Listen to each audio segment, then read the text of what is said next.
کل جماعتی حریت کانفرنس کے سینئر رہنما غلام احمد گلزار نے افسوس کا اظہار کیا ہے کہ RSS کی حمایت یافتہ نریندر مودی کی زیر قیادت فسطائی بھارتی حکومت نے بین الاقوامی سطح پر تسلیم شدہ حق خودارادیت کے حصول کے لیے کشمیریوں کی منصفانہ جدوجہد کو دبانے کے لیے ان کے خلاف ایک بھرپور جنگ چھیڑ رکھی ہے۔ غلام احمد گلزار نے سری نگر سے جاری ایک بیان میں کہا کہ بھارت کشمیریوں کو ڈرانے دمکانے کے لیے 10 لاکھ سے زائد فوجیوں، انتظامیہ، پارلیمنٹ، تحقیقاتی اداروں، خفیہ ایجنسیوں، فرقہ پرست میڈیا اور متعصب عدلیہ کو استعمال کر رہا ہے۔ انہوں نے کہا کہ ماورائے عدالت قتل، تشدد، املاک کو نظر آتش کرنا، بلا جواز گرفتاری اور خواتین کی بے حرمتی جیسے بدترین بھارتی مظالم کشمیری عوام کے جذبہ آزادی کو دبانے میں ناکام رہے ہیں اور وہ اپنی جدوجہد کو مکمل کامیابی تک جاری رکھنے کے لیے پرعزم ہیں۔ دریاسنا بھارت کے بدنام زمانہ تحقیقاتی ادارے NIA نے تحریک آزادی کے ساتھ وابستگی کی بنیاد پر ایک جھوٹے مقدمے میں 3 تاجروں کے خلاف چارج شیٹ دائر کی۔ NIA نے تنویر احمد وانی، پیر ارشد اور بشیر احمد صوفی کے خلاف چارج شیٹ داخل کی ہے، جو کنٹرول لائن کے آر پار تجارت کرتے رہے ہیں۔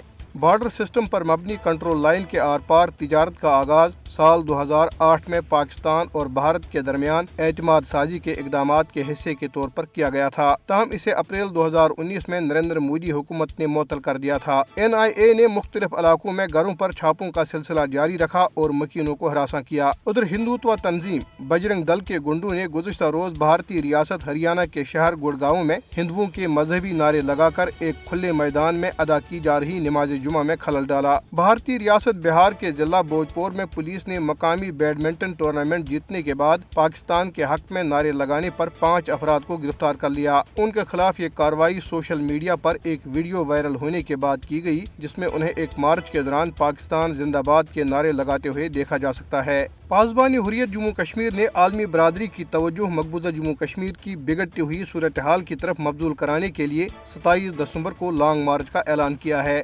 پاسبان حریت کے چیئرمین عزیر احمد غزالی اور دیگر رہنماؤں نے مظفر آباد میں ایک پریس کانفرنس سے خطاب کرتے ہوئے کہا کہ لانگ مارچ وادی نیلم کے علاقے 8 مقام سے شروع ہوگا۔ انہوں نے کہا کہ بھارت نے 10 لاکھ سے زائد فوجیوں کے ذریعے مقبوضہ ریاست کو محاصرے میں لے رکھا ہے، ہزاروں کشمیری بھارتی جیلوں میں بند ہیں اور کشمیری عوام کے تمام بنیادی انسانی حقوق بھارتی فوج نے طاقت کے بل پر سلب کر رکھے ہیں۔ انہوں نے کہا کہ ان حالات میں آزاد کشمیر کے 40 لاکھ عوام خاموش نہیں رہ سکتے، اس لیے عالمی برادری کی توجہ مقبوضہ کشمیر کی بگڑتی ہوئی صورتحال کی طرف مبذول کرانے کے لیے لانگ مارچ کیا جائے گا۔